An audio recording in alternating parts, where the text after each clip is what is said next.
De manera que la oportunidad que tenemos esta mañana, hermanos,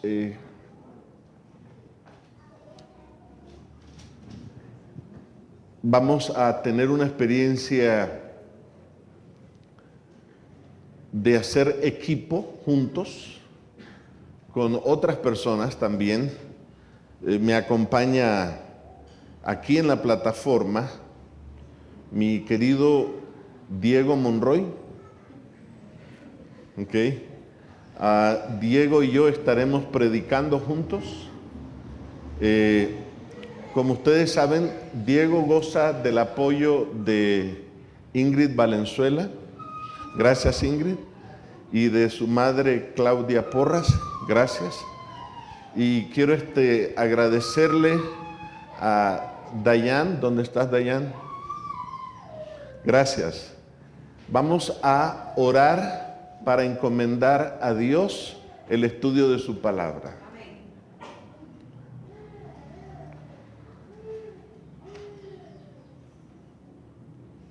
Es por esta razón, nuestro querido Padre, que inclinamos nuestros rostros delante del Padre nuestro que está en los cielos, de quien recibe su nombre toda familia aquí representada, tanto en el cielo como en la tierra. Pido, por lo tanto, al Padre que de su gloriosa riqueza les dé a ustedes intensamente en su interior poder y fuerza por medio del Espíritu de Dios, que Cristo habite en sus corazones por la fe y que el amor sea la raíz y el fundamento de sus vidas, y que así puedan comprender con todo el pueblo santo de Dios cuán ancho, largo, alto y profundo es el amor de Cristo. Pido pues que conozcan ese amor, que es mucho más grande que todo cuanto podemos conocer, para que lleguen a colmarse de la plenitud total de Dios. Y ahora, gloria sea a Dios, que puede hacer muchísimo más de lo que nosotros pedimos o pensamos, gracias a su poder que actúa en nosotros. Gloria a Dios en la iglesia y en Cristo Jesús, por todos los siglos de los siglos. Amén y amén. Muy bien. Nuestro tema de hoy lleva como título: si Dios es alegre, ¿por qué me causa miedo? De hecho,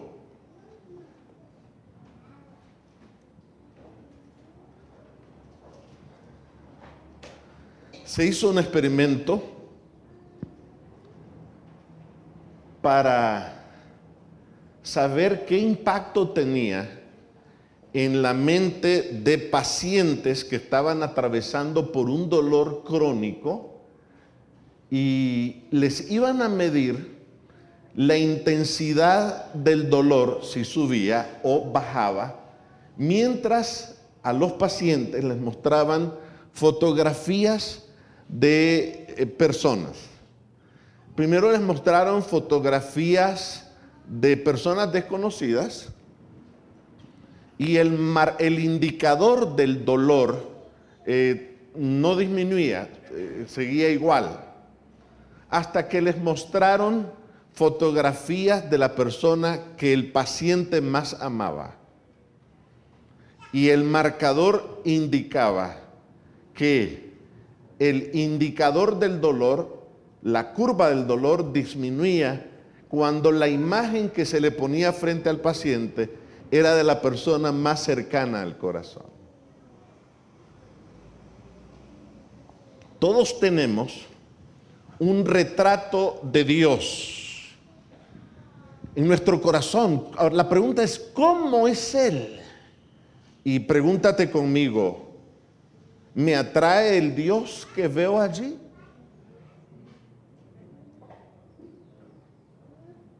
¿Excede su amor a toda atracción terrenal?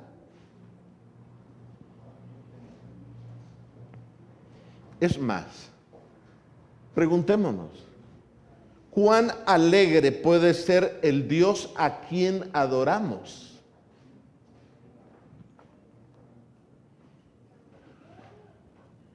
¿Qué tiene que ver la imagen del Padre terrenal con el estilo de música que ocupamos para cantarle a Dios?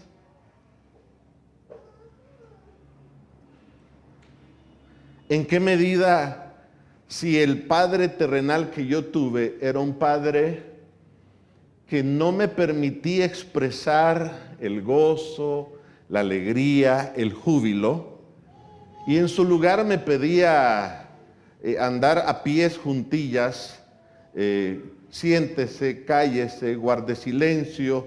¿En qué medida eso me influye en mi manera de adorar a Dios, inclusive con un tipo de música más apagada, más lóbrega?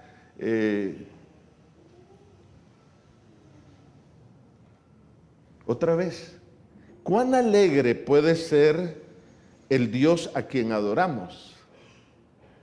Y la Biblia dice, Mateo capítulo 11, versículo 17, tocamos la flauta, pero ustedes no bailaron. Está hablando Jesús. Cantamos canciones tristes, pero ustedes no lloraron. O sea, hello. Diría alguien, ni fu ni fa. O sea, la canción era alegre, se prestaba para bailar y no bailaron. Y la otra era para derramar lágrimas y secos. O sea, Dios está diciendo, ¿qué está pasando en tu mundo interior que no te provocó nada? Te me quedas rígido. Yo sé que estos son ángulos que tienen que ver con el carácter de Dios, y a veces estos ángulos nos desacomodan un poco interiormente. A ver, yo sabía que la Biblia dice que todo lo que respire alabe a Jehová, y entendemos que nosotros debemos alabar a Dios con cánticos, canciones, alabanzas, himnos, ¿de acuerdo? Pero ¿cuándo fue la última vez que a ti te enseñaron lo inverso? Que a Dios le encanta darte serenatas.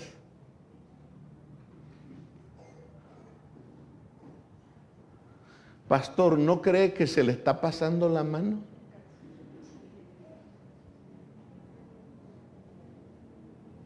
Otra vez.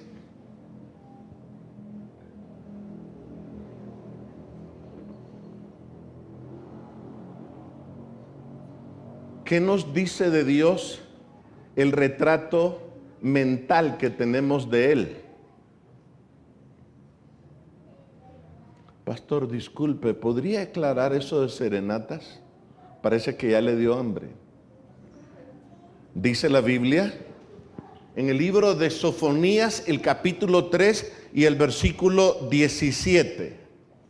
Pues tu Dios está contigo y con su poder te salvará, aunque no necesita de palabras para demostrarte que te ama.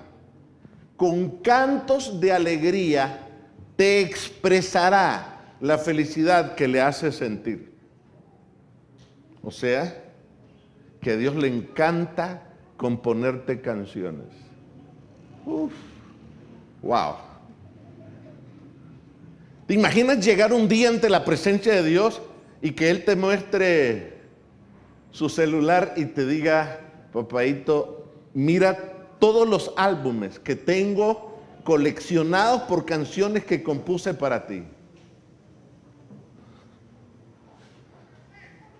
Te vas a querer postrar. Entonces vas a decir, una eternidad no me bastará para alabar el nombre del Dios que me ama con un amor inapagable. Ahora la pregunta es, ¿y por qué será que algunos tienen le tienen miedo a Dios. La página número 11 del Camino a Cristo, una joya, es mi libro favorito, contiene la respuesta. Dice así: aunque se dieron todas estas pruebas evidentes, el enemigo del bien cegó el entendimiento de los hombres para que éstos mirasen a Dios con temor y le considerasen severo e implacable. Satanás indujo a los hombres a concebir a Dios como un ser cuyo principal atributo es una justicia inexorable, como un juez severo, un acreedor duro y exigente. Representó al Creador como un ser que velase con ojo celoso para discernir los errores y las faltas de los hombres y hacer caer juicios sobre ellos. A fin de disipar esta densa sombra, vino el Señor Jesús a vivir entre los hombres y manifestó al mundo el amor infinito de Dios. ¿De dónde se origina el concepto que nosotros tenemos de Dios? ¿Recuerdan esas palabras del Señor Jesús? Él dijo: si vuestro Padre fuera Dios, entonces me amaríais. Vean, en la mente de Jesús se relaciona a Dios Padre con el amor. Pero las personas, sus interlocutores, Él les hace un escaneo y les dice: la imagen que ustedes tienen de Dios como Padre es la equivocada, porque Él añade: vosotros sois de vuestro padre el diablo. Y aquí hay un principio bien sencillo, y el principio es: el concepto que nos hemos hecho de Dios está relacionado con el concepto que nos hicimos de nuestro Padre, Padre terrenal. Una educadora de renombre que escribió un libro titulado La Educación, en la página 219, ella dejó la siguiente anotación, y esta dice: los padres, las madres y los maestros necesitan apreciar más plenamente la responsabilidad y el honor que Dios les ha concedido al hacerlos con respecto al niño sus propios representantes. O sea, que cuando el papá acude a la escuela, al colegio, a la cita que hacen los maestros para recoger su tarjeta de calificaciones, en la mente del niño se está formando un concepto de Dios.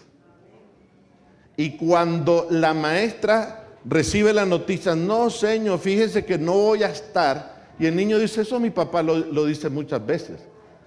Maestra, ya sé que no va a estar porque tiene reuniones en su trabajo. El niño crecerá sumado a otros incidentes con el concepto que a Dios no le importan sus logros ni sus esfuerzos. Porque el representante de Dios en la mente del niño es su padre. Y agrega el pensamiento: el carácter que manifiesten en su conducta de todos los días le servirá al niño para interpretar, para bien o para mal, estas palabras de Dios. ¿Cuáles? Como el Padre se compadece de los hijos, se compadece Jehová de los que le temen. Como aquel a quien consuela a su madre, así os consolaré yo a vosotros. En resumen, lo que hemos dicho hasta aquí nos permite afirmar que el primer retrato que tuvimos de Dios lo recibimos en la infancia. ¿Se podrían imaginar qué retrato se puede establecer en la mente de un niño que le pasa el siguiente incidente?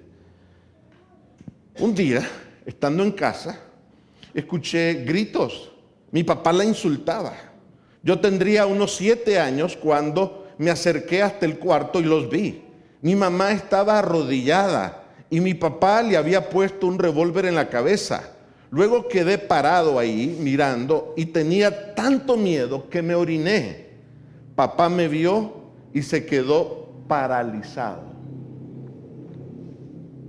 El salón de clases estaba lleno. El maestro hacía uso de sus mejores recursos para ilustrarle al grupo acerca del carácter de Dios. En eso, en su intento por ser lo más ilustrativo, les dice a los alumnos, porque un chiquillo había preguntado, oiga, finalmente, ¿cómo es Dios? Y la respuesta corta del maestro fue, Dios es como tu Padre. Pero en forma intempestiva. El joven levantó la voz y le dijo al maestro, si Dios es como mi Padre, entonces yo aborrezco a Dios.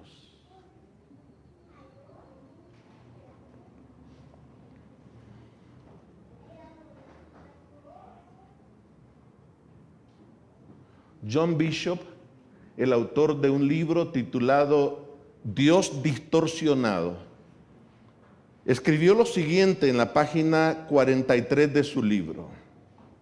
Sin dudas, el abuso puede causar heridas masivas en la vida de un niño y distorsionar la imagen correcta de Dios.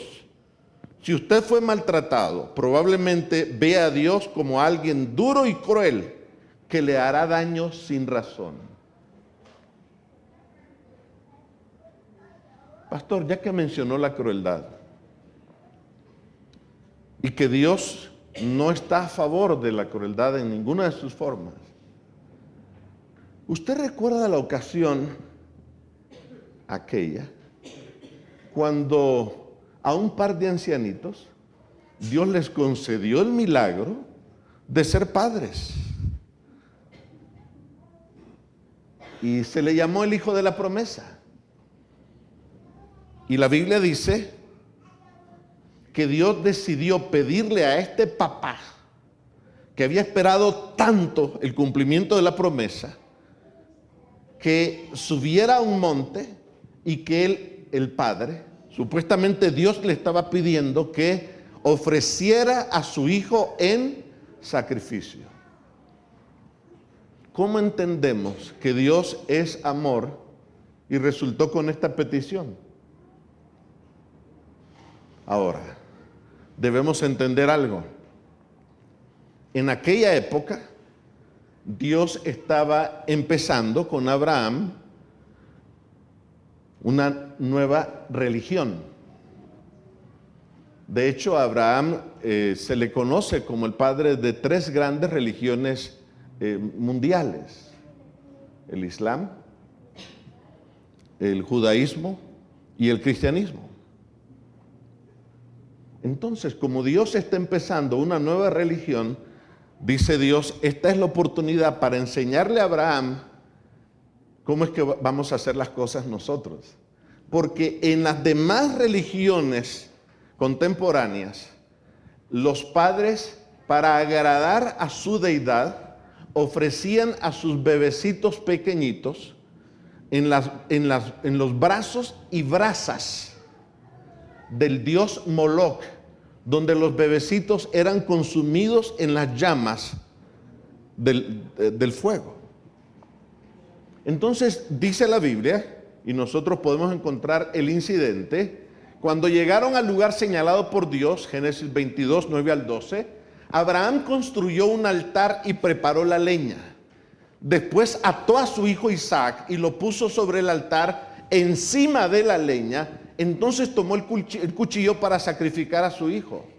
Pero en ese momento el ángel del Señor le gritó desde el cielo: Abraham, Abraham. Aquí estoy, respondió él. No pongas tu mano sobre el muchacho, ni le hagas ningún daño, le dijo el ángel. Ahora sé que temes a Dios, porque ni siquiera te has negado a darme tu único hijo. Dios quería enseñarle a Abraham por lo menos tres lecciones. Porque en el momento Dios se lo pide, Abraham se somete a la petición de Dios, y cuando está en la cumbre del monte, en el instante que Abraham va a hacer descender la daga, el puñal, para sacrificar al niño, el ángel le toma la mano.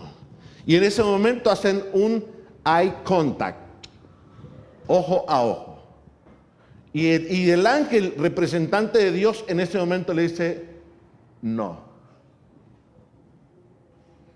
El Dios a quien tú vas a adorar no justificará la crueldad hecha en su nombre.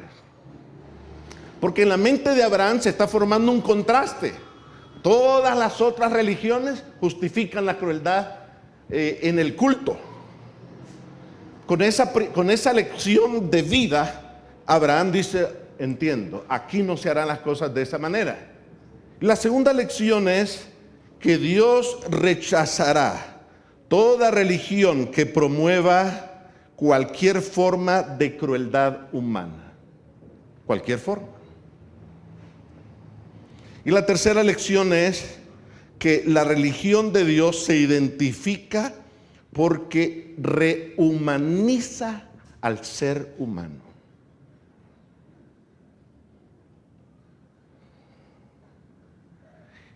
Después de todo, ¿qué fue lo que separó a Adán y a Eva después de haber caído? Separarlos de la presencia de Dios. ¿Acaso la Biblia no nos dice que ellos decidieron ocultarse y las palabras son que Adán dijo, es que yo tuve miedo? ¿Y acaso no es el miedo lo que va a separar a muchos de Dios al final de la historia humana? Apocalipsis 21:8 dice que los cobardes se quedarán afuera, serán separados de Dios para siempre. O sea, el mismo miedo que separó de Dios a Adán y Eva, separará a muchos de la presencia de Dios para siempre.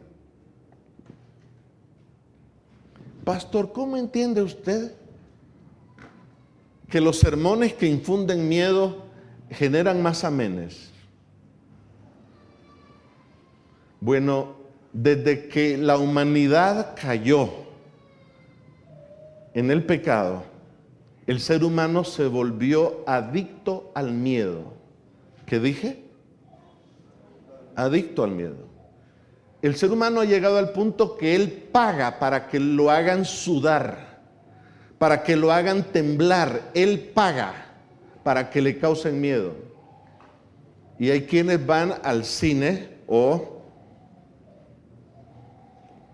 solo para recetarse una dosis o sobredosis de miedo.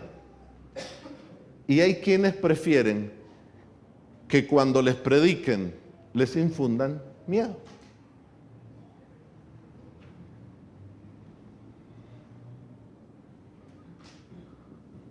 Perdón. ¿Y qué vamos a hacer con el mensaje del primer ángel? Vi volar por en medio del cielo a otro ángel que tenía el evangelio eterno para predicarlo a todos los moradores de la tierra, diciendo a gran voz, temed a Dios. Ah, pastor, sáquese esa.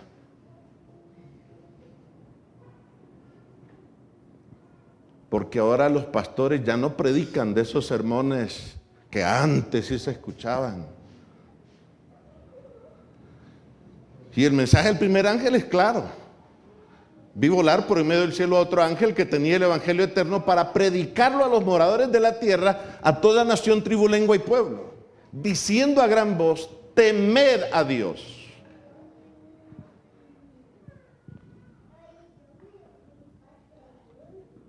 Nosotros creemos que la Biblia es la palabra de Dios.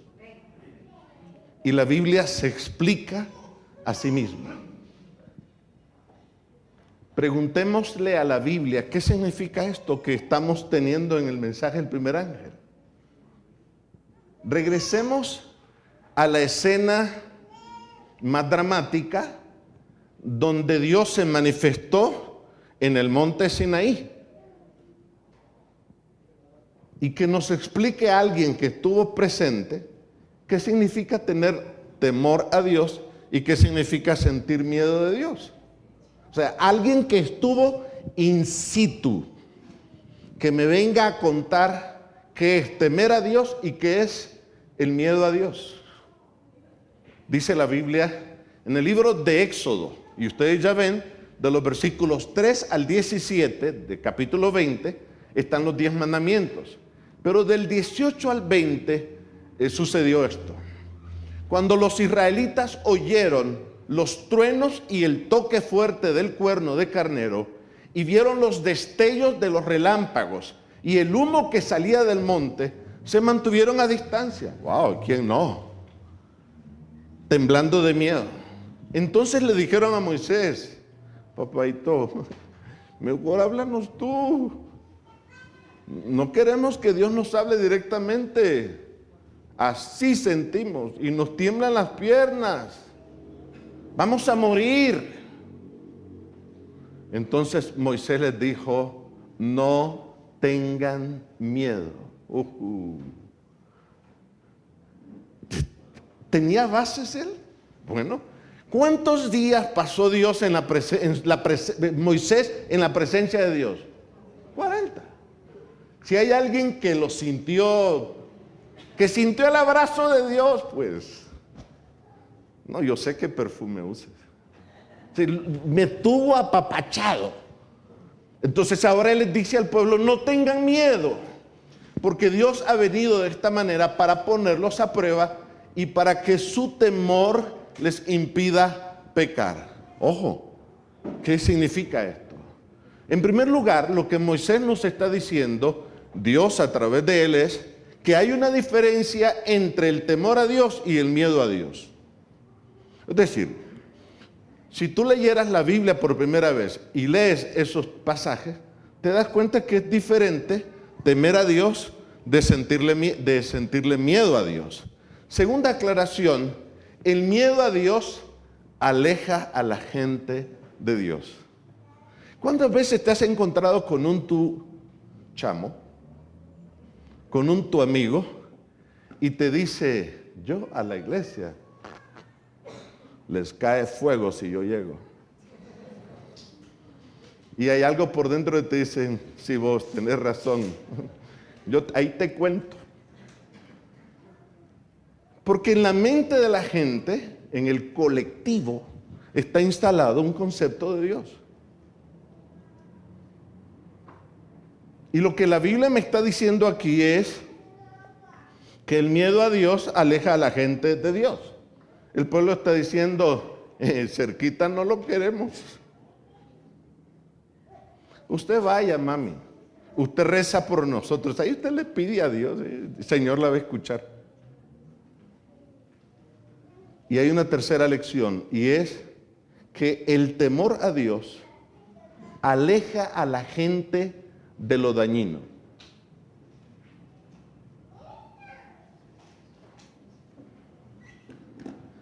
Pastor, ¿se acuerda de aquel versículo de la Biblia que dice: porque Jehová tu Dios es fuego consumidor? Pastor, ahora sí lo tengo entre la espada y la pared. Y la Biblia lo dice. Deuteronomio 4:24. Porque Jehová tu Dios es fuego consumidor, Dios celoso. Pastor, ya está empezando a arder la caldera. Ahora sí, sígale. ¿Qué significa esto? Bueno, nosotros entendemos que para entender un pasaje de la Biblia necesitamos darle una miradita un poquito arriba y un poquito abajo. Y eso tiene una palabra, y la palabra es contexto.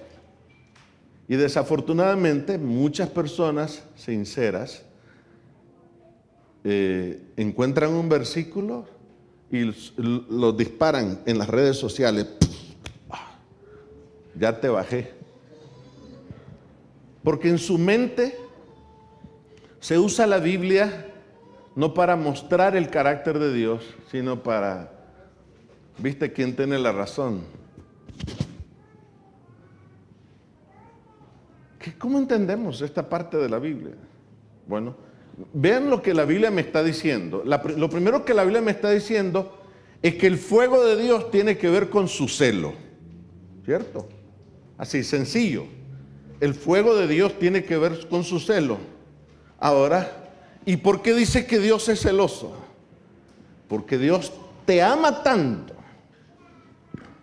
que Él no está dispuesto a perderte por nada del universo. O sea, Dios en la inspiración que le da a Moisés, le permite usar, vamos a decirlo de esta manera, un lenguaje centrado en el hombre, porque Dios se está comunicando no con ángeles, sino con seres humanos. Y Dios está diciendo que Él adquiere el título de Dios celoso para decirnos a los seres humanos: yo no estaré dispuesto a perderte por nada en el universo. Entonces, la tercera conclusión sencilla es que el fuego de Dios tiene que ver con su amor. O sea, que el fuego de Dios es el amor inapagable, que no existe maldad en el mundo ni en el universo capaz de bajarle la llama al fuego del amor que Dios siente por ti. Es que si supiera lo que yo he hecho, dice Dios, es que te amo con un amor inapagable. Puedes darme los desprecios que tú quieras, los desaires que se te vengan, pero mi amor por ti está prendido con una llama que no existe nada que lo apague. Cuando vemos un poquito más el contexto de Deuteronomio 4, vean algo. Desde el versículo 23 hasta el 28, Él les dice así: guardaos, no olvidéis el pacto de Jehová vuestro Dios que Él estableció con vosotros. Y no os hagáis escultura o imagen de ninguna cosa que Jehová tu Dios te ha dado, porque Jehová tu Dios es fuego consumidor, Dios celoso. Y ahora añade: cuando hayáis entregado hijos y nietos y hayáis envejecido en la tierra, si os corrompiereis e hiciereis escultura o imagen de cualquier cosa, en otras palabras, yo ya sé que la relación, está diciendo Dios, del cielo con los seres humanos está propensa a que los seres humanos le fallen a Dios, le fallemos a Dios. Y dice aquí: cuando hayas cometido estos deslices y hagas esas cosas que yo no quiero que hagas para enojarme, entonces dice: yo pongo por testigo a los cielos y a la tierra que les va a ir mal, porque cuando nos apartamos del bien de Dios, nos causamos daño. Eso es lo que la Biblia está diciendo. Y Jehová os esparcirá entre los pueblos y quedaréis pocos en número ante las naciones a las cuales os llevará Jehová.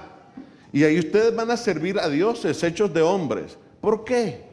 No es porque Dios quiso, es porque el pueblo tomó decisiones que no eran las buenas que Dios quería. Y ahora, ¿cómo se muestra el carácter de Dios en esto? Versículo 29. Mas si desde allí buscareis a Jehová tu Dios, lo hallarás. Si lo buscares de todo tu corazón y de toda tu alma, cuando estuviereis en angustia y te alcanzaren todas estas cosas, en los postreros días te volvieres a Jehová tu Dios y oyeres su voz, porque Dios misericordioso es Jehová tu Dios, no te dejará ni te destruirá, ni se olvidó del pacto que juró a tus padres. O sea, lo que veníamos diciendo, la expresión de Dios fuego consumidor significa que el amor por nosotros de Dios es un fuego inapagable. Hay otra parte en la Biblia, en el Antiguo Testamento, el profeta Isaías, el capítulo 33, también usa la expresión fuego consumidor. Démosle una mirada. Dice la Biblia aquí: los pecadores se asombraron en Sión, espanto sobrecogió a los hipócritas, y pregunta: ¿quién de nosotros morará en el fuego consumidor? ¿quién de nosotros habitará con las llamas eternas? Son preguntas retóricas que automáticamente dicen, bueno, nadie puede estar en la presencia de un Dios perfecto y santo. Nadie. Pero ahora noten, dice el que camina en justicia y habla lo recto, el que aborrece la ganancia de violencias, el que sacude sus manos para no recibir cohecho, el que tapa sus oídos para no oír propuestas sanguinarias, el que cierra sus ojos para no ver cosas malas, este habitará en las alturas. Ahora, hasta aquí pareciera, o sea que hay que echarle ganas y yo lo puedo lograr con mi conducta, pero no. La Biblia explica más abajo en el versículo 23, porque Jehová es nuestro juez, Jehová es nuestro legislador, Jehová es nuestro rey. Él mismo nos salvará. Llegaremos a estar en la presencia del Dios fuego consumidor, no por nuestra conducta, sino porque Él mismo nos, ¿qué? Nos salvará. Así que la primera conclusión es que nos salvará para darnos morada en su fuego. Porque, y ahora miren qué precioso, nos permitirá reconocerlo en toda su hermosura. Lo dice la Biblia, versículo 17. Tus ojos verán al Rey en su hermosura.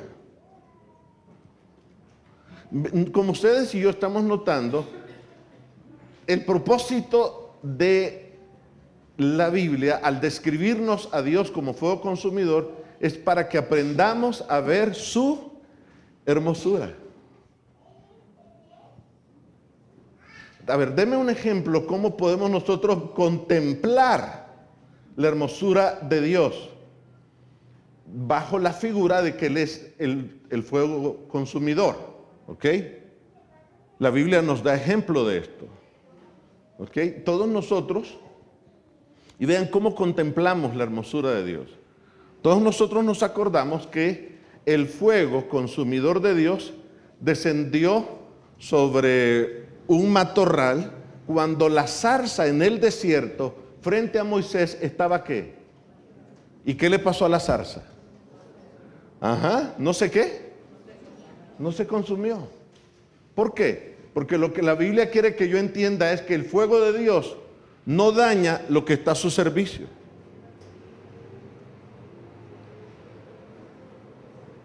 Sin embargo,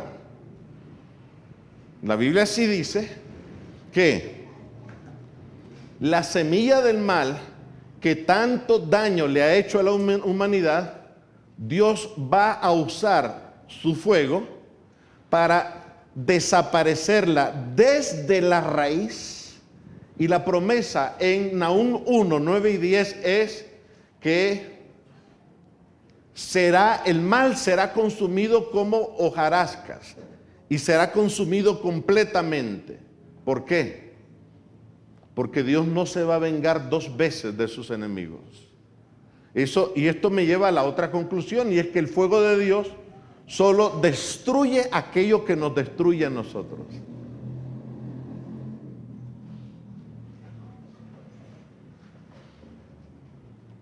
Hace un momento usted dijo que los israelitas en el monte del Sinaí no querían a Dios de cerca. Si Dios sabía que iba a provocar esa reacción en la gente, ¿por qué Dios acudió a ese método? Ustedes recuerdan esa parte, Éxodo 19, 16 al 20. Ahí se habla que habían relámpagos, sonido de trompeta, había forma de fuego, la montaña entera retumbó y hubo voz de trueno. ¿Por qué Dios acude a ese método? Otra vez, lo que ocurrió en el monte Sinaí, la entrega de los 10 mandamientos, en la realidad, tú y yo no éramos los receptores primarios. Tú y yo no éramos la primera audiencia con la que Dios estaba tratando. Nosotros llegamos después. ¿Y quién era la primera audiencia de Dios? Un puñado de aproximadamente 1 millón de personas que habían vivido como esclavos. Y después de haber estado 430 años como esclavos, de padres a hijos, ya los niños nacían con el chip mental de que en un momento de tu vida te iban a gritar, te iban a provocar miedo, y lo más que ibas a estar escuchando aquí en el lóbulo de la oreja es el latigazo. Acostúmbrese, mijo, si lo que viene es grueso. Así tu papá y tu mamá, así vivimos las 24 horas. No hay clemencia. Es decir, a los esclavos no les decían, papaito, por favor, ¿tú crees que podrías agregarle más barro y más paja para mejorar un poco la calidad de los ladrillos que estamos haciendo? ¡No! Si Dios se aparece desde el monte del Sinaí, papaito, ¿me regalan una atención, por favor? Sí. Yo les voy a cantar, déjenme traigo el arpa, por favor, sí, presten atención. A ver, ¿cuántos guardan? No. Si Dios se aparecía así, 1.000.000 de esclavos, este es Dios, que no tiene autoridad para hablarnos. Regrésenlo y manden a otro. O sea, Dios en su amor se está comunicando con las mentes de 1.000.000 de personas que tienen sus sentidos están pervertidos. Ahí no entienden, pase hermano y tengo un especial. No, ahí lo que entienden es gritos, latigazos, insultos, ofensas. Y es decir, a un esclavo no se le iba a hablar de, a ver, te explico, mira, la razón por la que... No, por eso es que los 10 mandamientos son que no matarás, no. Porque Dios se está comunicando con seres humanos que tienen los sentidos pervertidos. A ver, pastor, si Dios es amor, ¿por qué no los sanó de una vez? Yo recuerdo hace muchos años, me fueron a llamar en una ciudad cerca de aquí y lejos de allá. Y me dijeron, venga a orar por una persona. Y yo no sabía más. Cuando llegué a la casa me dijeron, en esa habitación está nuestro ser querido y desde hace más de 2 décadas él guarda oscuridad adentro de esa habitación. Y lo único que hacemos es, hay un orificio al pie de la puerta y por ahí le pasamos comida. Y me dijeron, ¿usted cree que debemos abrirle la puerta? ¿Y saben cuál fue mi respuesta? No. Calcula pasar 1 hora con los ojos tapados y que alguien te lleve de la mano y te pida que abras los ojos y mires hacia el sol. ¿Sería eso un acto de crueldad? Lo correcto sería ir graduando, ¿me ayudan?, la proporción de luz que va a estar entrando en la retina. ¿De acuerdo? ¿Acaso no dice la Biblia que la senda del justo es como la luz de la aurora que va en qué? De manera progresiva. Por eso es que en el Antiguo Testamento, en el monte Sinaí, Dios no podía venir con, les cuento de florecitas, miren, como las flores del campo. No, él está hablando con seres humanos que necesitan otro contenido. ¿Se han preguntado ustedes cómo es Dios en realidad?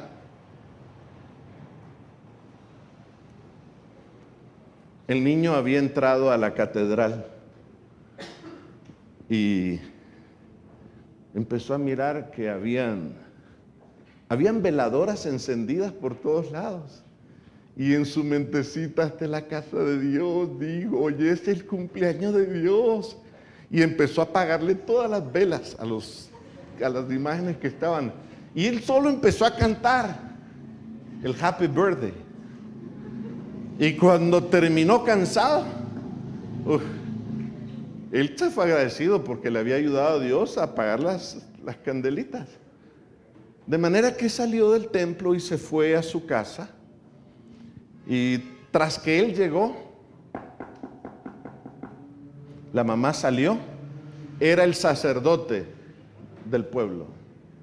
Señora, ¿me permite hablar con su hijo, por favor? Oh, sí, padre, perdón, ¿qué pasó? Quiero hablar con él. La mamá subió, fue al segundo nivel y le dijo, mijo, baje, el cura quiere hablar con usted. Cuando llegó el niño a la presencia del sacerdote, esta figura adulta, el sacerdote se puso a la altura del niño y le dijo, ¿dónde está Dios? Al niño le sudaban las manos y su naricita roja. Y le pregunta por segunda vez, mijo, ¿dónde está Dios? Dígame. Y ya no, del niño paralizado, no sabía qué decirle. Y en eso el sacerdote le agarró los hombros, le dio un sacudón y le dijo, ¿dónde está Dios?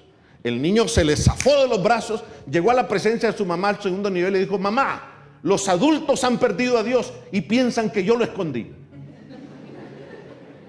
Oh sí, muchas religiones nos han escondido a Dios. ¿Te has puesto a pensar cómo es Dios en realidad? Hace un momento nuestro hermano leyó la lectura bíblica. Jonás dice, y oró a Jehová y dijo, ahora, oh Jehová, ¿no es esto lo que yo decía estando aún en mi tierra? Por eso me apresuré a huir a Tarsis, porque sabía yo que tú eres un Dios clemente, piadoso, y la otra palabra, tardo en enojarte, grande en misericordia, y que te arrepientes. Aquí vamos a hacer un ejercicio mental. Nosotros leemos en nuestro idioma español la palabra clemente, la palabra piadoso, tardo en enojarse, grande en misericordia, y el que tardo en arrepentirse y que se arrepiente. Pero, ¿qué quiso decir Moisés? Por ejemplo, si yo le preguntara a alguien qué significa clemente, podemos dar a una persona buena onda, pastor, eso es bueno. Pero en el idioma que Moisés escribió este pasaje, él usó la palabra Hanún. Dile a la persona que tiene la par, Dios es Hanún.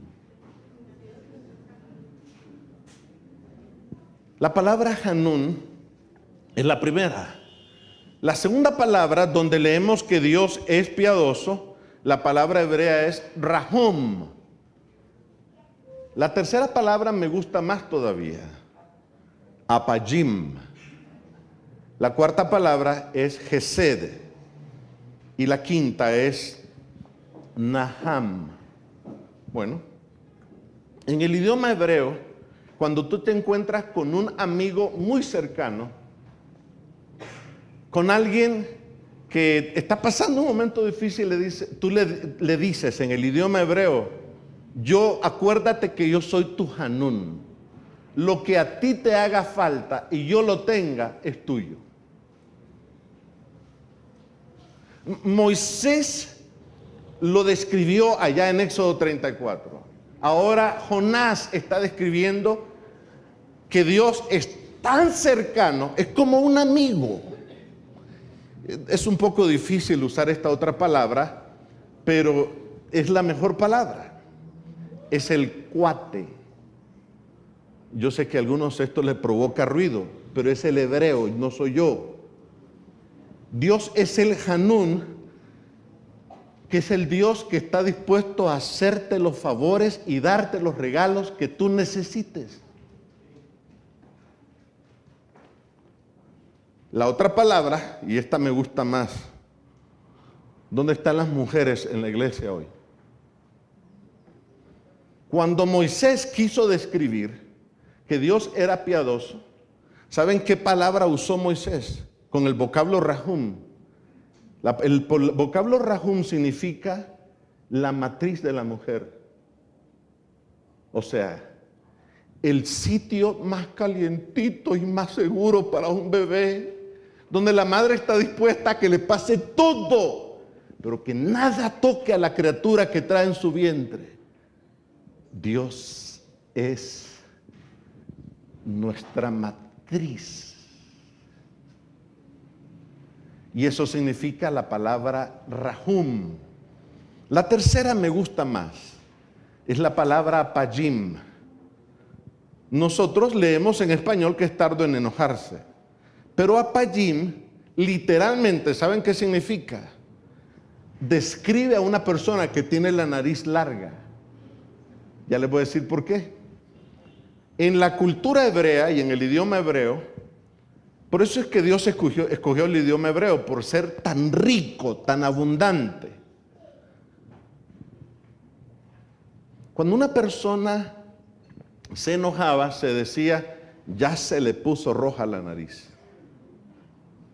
Pero entonces ahora Jonás está describiendo que Dios es tan tardo en enojarse, que dice, Dios tiene una nariz larga, larga, larga, larga, que nunca lo vas a ver con la nariz roja. Y la cuarta palabra es la palabra Gesed. Nosotros vemos que se traduce como misericordia, pero en el vocabulario hebreo, cuando los traductores, cuando encontraron la palabra Gesed en hebreo, ¿saben ustedes cuántas palabras distintas usan los traductores para describir Gesed? Más de 20 palabras diferentes. O sea, Dios no es como nos lo han pintado. Dios tiene un amor y un carácter que es indescriptible. Y la otra palabra es la palabra Naham, el Dios que le cuesta castigar.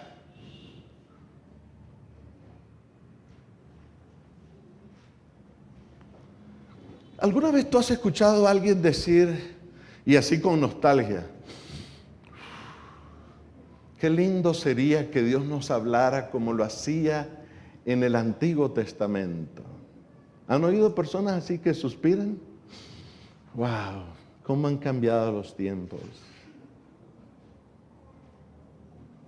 Y qué bien que la Biblia responde esa pregunta. En el libro de Hebreos, el capítulo 12, miren qué lindo cómo la Biblia nos ayuda a entender bien las cosas. Dice así, porque no os habéis acercado al monte que se podía palpar, que ardía en fuego, a la oscuridad, a las tinieblas y a la tempestad. Y yo digo, amén. Ay, ay, ay. Ahí dice, no nos hemos acercado al monte Sinaí. Se podía palpar, ardía en fuego, temblar aquella cosa. Y dice, gracias a Dios que no nos hemos acercado a ese lugar. Al sonido de la trompeta y a la voz que hablaba, la cual los que la oyeron rogaron que no se les hablase más, porque no podían soportar lo que se ordenaba. Si aún una bestia tocar el monte, será apedreada o pasada con dardo. Y tan terrible era lo que se veía, que Moisés dijo, estoy espantado y temblando. Y ahora entonces, ¿a quién nos hemos acercado? Dice el versículo 24 que nos hemos acercado a Jesús, el mediador del nuevo pacto. Y el versículo 23 lo llama, nos hemos acercado al monte de Sión, a la ciudad del Dios vivo, Jerusalén la celestial, a la compañía de muchos millares de ángeles. ¡Wow! Gloria a Dios. Cuando pensamos en estos dos montes, nos damos cuenta que hay una diferencia. Es más, desde que Jesús nació, se les dijo a los pastores de qué se trataba. ¿Recuerdan ustedes las palabras? En esa misma región había unos pastores que pasaban la noche en el campo, turnándose para cuidar sus rebaños. Sucedió que un ángel del Señor se les apareció. La gloria del Señor los envolvió en su luz y se llenaron de temor. Pero el ángel les dijo, no tengan miedo. Miren que les traigo buenas noticias que serán motivo de mucha alegría para todo el pueblo. hoy les ha nacido en la ciudad de David un Salvador, que es Cristo el Señor. Y ustedes recuerdan, en la parte del versículo 13 se dice que una multitud de ángeles apareció en el cielo que alababan a Dios y decían: gloria a Dios, ¿dónde? En las alturas, y en la tierra paz a los que gozan de su buena voluntad. El gran predicador Carlos Spurgeon dijo: no teman, pues el tiempo de temer se había terminado, y los días de esperanza y gozo habían llegado. Ahora llegamos al monte Calvario, desde donde cuelga sobre una cruz el Hijo de Dios. Y este autor lo describe así: no profirió amenazas, no dio órdenes. En lugar de ello ofreció una tierna y apremiante invitación. La santa presencia divina no amenazó a nadie en el Gólgota, puesto que Dios no descendió a matar, sino a ocupar nuestro lugar. No dio ningún toque de cometa que ordenara la destrucción de los impíos, sino que imploró el perdón de sus enemigos y mostró la más tierna consideración por una madre cuyo corazón estaba destrozado. Allí se hallaba el sello de la promesa de Dios de que escribiría su ley en el corazón de los seres humanos. De esa manera el Gólgota se convirtió en símbolo del Dios que está dispuesto a asumir la cruz a fin de que nosotros podamos vivir. Este es el mensaje que encontramos al final del trayecto que hay del Sinaí al Gólgota. Y eso es lo que hace el Evangelio: movernos del Sinaí al Gólgota. Y vamos a aclarar todo lo que hemos aprendido en el pasado. Nos ha ayudado hasta donde hemos llegado. Quienes nos enseñaron el énfasis en el monte Sinaí y en las 2 tablas de la ley tuvieron muy buenas intenciones. Pero ahora ya entendimos que la mayor revelación del amor de Dios no está en el Sinaí, no está en las 2 tablas de la ley. Leo en el libro Conflicto de los Siglos, la página 632. La cruz de Cristo será la ciencia y el canto de los redimidos durante toda la eternidad. En el Cristo glorificado contemplarán al Cristo crucificado. Nunca olvidarán que aquel cuyo poder creó los mundos innumerables y los sostiene a través de la inmensidad del espacio, el amado de Dios, la majestad del cielo, aquel a quien los querubines y los serafines resplandecientes se deleitan en adorar, que se humilló para levantar al hombre caído, que llevó la culpa y el oprobio del pecado y sintió el ocultamiento del rostro de su Padre, hasta que la maldición de un mundo perdido quebrantó su corazón y le arrancó la vida en la cruz del Calvario. El hecho de que el hacedor de todos los mundos, el árbitro de todos los destinos, dejase su gloria y se humillase por amor al hombre, despertará eternamente la admiración y adoración del universo. Gloria a Dios. Hay un mensaje de estos 2 montes, el monte del Sinaí y el monte del Gólgota. En el Sinaí Dios grita por obediencia. En el Gólgota Dios suplica perdón por la humanidad desobediente. En el Sinaí Dios ordena que no se maten. En el Gólgota Dios se entrega por sus verdugos y vence a la muerte. En el Sinaí Dios habla con truenos y relámpagos. En el Gólgota Dios murmura, sed tiene. En el Sinaí Dios dicta la ley y causa miedo. En el Gólgota Dios cumple la ley y produce obediencia por amor. ¿Saben? Una de las personas que más admiración despierta en la historia del cristianismo es la señora Elena G. de White. Y ella hizo pública su confesión de que al principio de sus escritos ella tenía un concepto de Dios como un ser severo.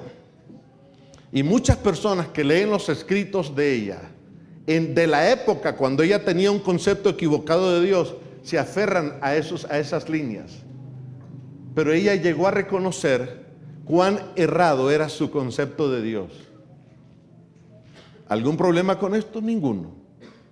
Porque la Biblia dice que la senda del justo es como la luz de la aurora que va en aumento hasta que el día es perfecto. Y escuchemos las palabras que ella misma escribió. Cambió mi concepto del Padre. Ahora lo consideraba como un Padre cariñoso y no como un severo tirano que obligaba a los seres humanos a someterse a una obediencia ciega. O sea, si tú estás leyendo los escritos de ella, es bueno que tú te preguntes, ¿de qué época de la vida de la conversión de ella estás leyendo? Y como esto no lo hemos aclarado y solamente repartimos los libros rojos a diestra y siniestra, la gente piensa que así es. Pero es la importancia de conocer la historia de estos grandes hombres y mujeres de Dios que el Señor los puso en su momento para ayudarnos a comprender mejor el carácter de Dios. Añade, sentí en mi corazón un profundo y ferviente amor. Obedecer a su voluntad era para mí una experiencia gozosa y me resultaba placentero estar a su servicio. Ninguna sombra empañaba la luz que me revelaba la perfecta voluntad de Dios.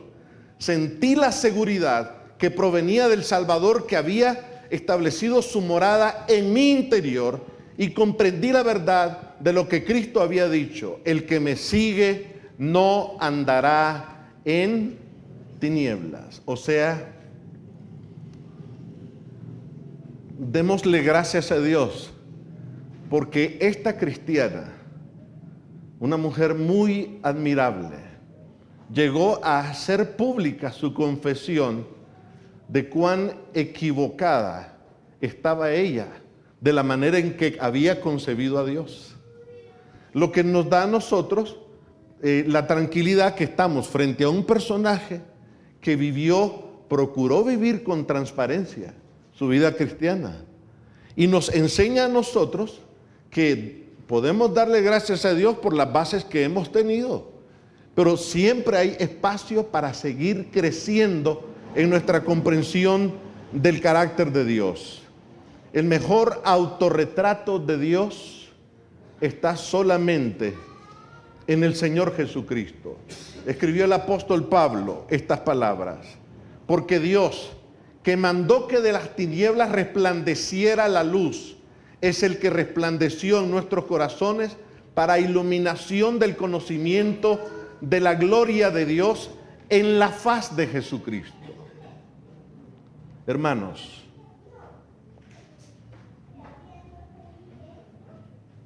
solamente existe un retrato de Dios, solamente uno.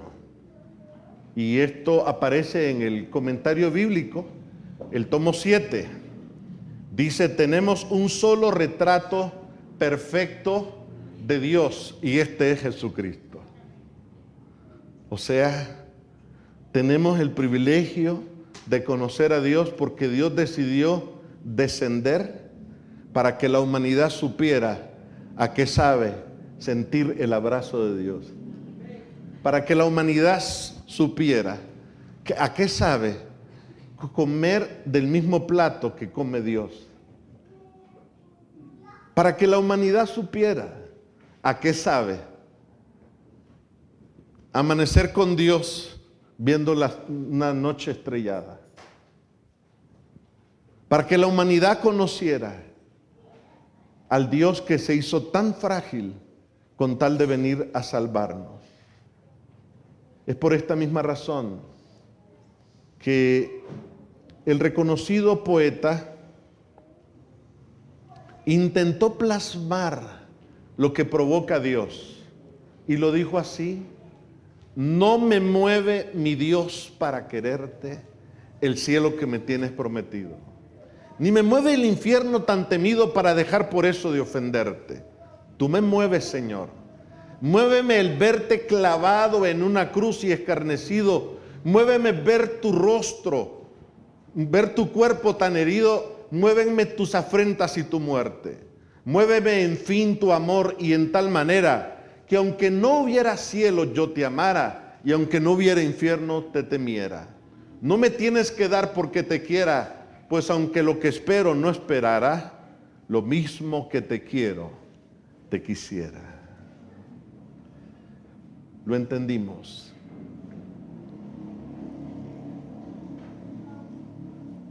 Era el 16 de agosto de 1987. La aerolínea Northwest Airlines había despegado del aeropuerto de Detroit en Michigan, el vuelo 225. Llevaba 155 pasajeros a bordo. Desafortunadamente, en cuestión de minutos, la aeronave se desplomó y fue a estrellarse contra los automóviles de la autopista. El cuerpo de emergencia acudió al lugar del desastre y vieron muchas vidas perdidas. La predicción de los observadores que atendieron fue: aquí no se salvó una sola persona. En eso, mientras están atendiendo la emergencia, miran los pasitos de una niña de 4 años. Su nombre es Cecilia. Había empezado a caminar y a sortearse los pasos en medio de tantos pedazos de la aeronave. Inmediatamente se asombraron y pensaron de plano que esta niña venía en uno de los automóviles que estaba en la autopista y por eso sobrevivió. Pero alguien sembró la duda y fueron a revisar la lista de pasajeros y aparecía el nombre de Cecilia Chicán, de un pueblo llamado, una ciudad llamada Tempe del estado de Arizona. ¿Y qué sucedió? Cuando el avión iba descendiendo, su madre, Paula Chicán, se desabrochó el cinturón, se postró frente al cuerpecito de su niña, lo abrazó, y el cuerpo de su madre sufrió el impacto con tal de salvarle la vida a su hijita. Alguien más descendió del cielo para protegerte a ti con su propio cuerpo. A ti y a mí nos tocaba ser tratados como Jesús fue tratado. Pero Él escogió tratarnos a nosotros como Él merecía ser tratado.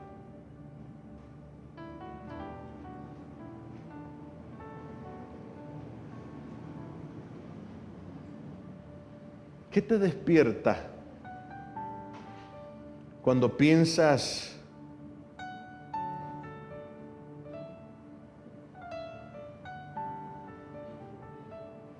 que Dios comprende tus lágrimas, que Dios comprende tu dolor,